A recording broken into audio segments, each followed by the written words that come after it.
పిల్లలకి బ్రష్ ఎప్పుడు చేపించాలి అని చాలామంది పేరెంట్స్ అడుగుతూ ఉంటారండి. సో, మామూలుగా పిల్లలకి టీత్ అనేవి ఎప్పుడు స్టార్ట్ అవుతాయి అనంటే, starting from the age of 6-7 months నుంచి మొదలుకొని మనకి అరౌండ్ 14, 15, 18 మంత్స్ వరకు కూడా టూత్ అనేది వస్తూ ఉంటాయి వాళ్ళకి. కొంతమందికి ముందుగా రావచ్చు, కొంతమందికి తర్వాత రావచ్చు. సో, ఈ మధ్యలో ఏ టైంలో వచ్చినా అది నార్మలే. అంటే కంగారు పడాల్సిన అవసరం లేదనమాట మనం. 1 ఇయర్ లోపు రాకపోయినా సరే 1 ఇయర్ టు 1 ½ ఇయర్ మధ్యలో వచ్చినా దాన్ని మనం నార్మల్‌గానే కన్సిడర్ చేయాలి.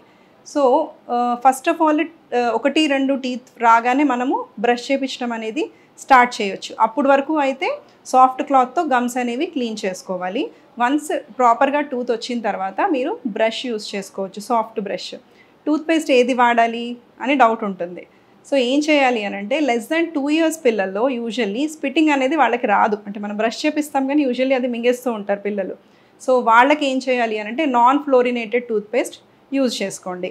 వన్స్ ఒక 2, 3 ఇయర్స్ వచ్చిన తర్వాత వాళ్ళకి స్పిట్ చేయాలి అనే కాన్సెప్ట్ అర్థమైనప్పుడు you can switch over to fluorinated toothpaste. ఎందుకు అనంటే ఫ్లోరిన్ వల్ల పిల్లల టూత్ మీద ఉన్న ఎనామిల్ పొర అనేది పాడవకుండా ఉంటుందన్నమాట.